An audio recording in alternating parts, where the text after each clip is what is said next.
कर्पूरगौरं कर्णावतारं संसारसारं भुजगेन्द्रहारं सदा वसन्तं हृदयारविन्दे भवं भवानी सहितं नमामि। ओम नमः शिवाय। दोस्तों, आज हम पढ़ने वाले हैं, सुनने वाले हैं प्रदोष व्रत कथा। आज गुरुवार है और गुरुवार के दिन पढ़ने वाले प्रदोष व्रत को गुरु प्रदोष व्रत कहा जाता है। त्रयोदशी तिथि में सायंकाल को प्रदोष काल कहा जाता है। प्रदोष व्रत को मंगलकारी एवं शिव की कृपा दिलाने वाला माना गया है। गुरु प्रदोष त्रयोदशी व्रत करने वाले को 100 गायों दान करने का फल प्राप्त होता है।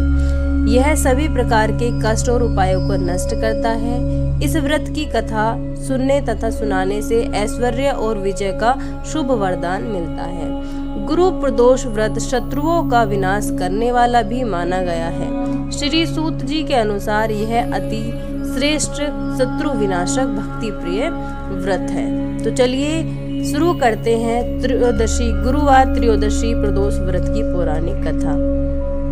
इस व्रत कथा के अनुसार एक बार इंद्र और वृत्रासुर की सेना में घनघोर युद्ध हुआ। देवताओं ने दैत्य सेना को पराजित कर नष्ट भ्रष्ट कर डाला।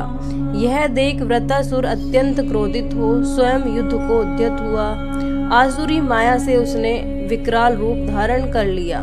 सभी देवता भयभीत हो गुरुदेव बृहस्पति की शरण में पहुंचे। बृहस्पति महाराज बोले, पहले मैं तुम्हें वृत्रासुर का वास्तविक परिचय दे दूं। परिचय देते हुए बृहस्पति जी ने कहा, वृत्रासुर बड़ा तपस्वी और कर्मनिष्ठ है। उसने गंधमादन पर्वत पर घनघोर तपस्या कर शिवजी को प्रसन्न किया। पूर्व समय में वह चित्ररथ नाम का राजा था।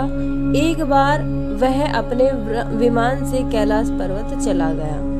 वहां शिवजी के वाम अंग में माता पार्वती को विराजमान देख वह उपहास पूर्वक बोला, हे प्रभु, मोह माया में फंसे होने के कारण हम स्त्रियों के वशीभूत रहते हैं, किंतु देवलोक में ऐसा दृष्टिगोचर नहीं हुआ है कि स्त्री आलिंगन बद्ध हो सभा में बैठे। चित्ररथ के यह वचन सुन सर्वव्यापी शिव शंकर बोले, हे राजन, मेरा व्यवहारिक दृष्टिकोण अलग है। मैंने मृत्युदाता कालकूट महाविष का पान किया है, फिर भी तुम साधारण जन की भांति मेरा उपहास उड़ाते हो। माता पार्वती क्रोधित हो चित्ररथ से संबोधित हुई। उन्होंने कहा, अरे दुष्ट, तूने सर्वव्यापी महेश्वर के साथ ही मेरा भी उपहास उड़ाया है।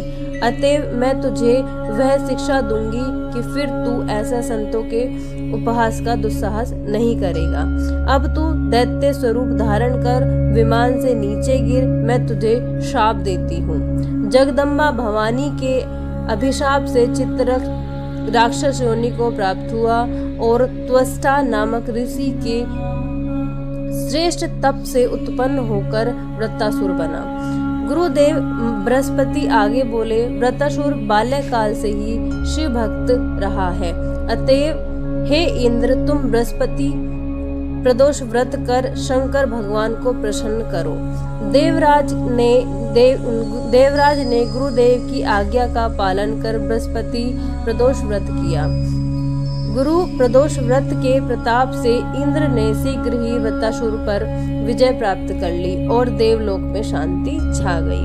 अतः प्रदोष व्रत हर शिव भक्त को अवश्य करना चाहिए। तो ये थी आज की प्रदोष व्रत की कथा। आपको ये कथा कैसी लगी कमेंट करके जरूर बताना। लाइक करना और कमेंट में ओम नमः शिवाय लिखना ना भूलें। अगर आप हमारे YouTube चैनल पर नए आए हैं तो चैनल को सब्सक्राइब करना ना भूलें। Thank you for watching this video.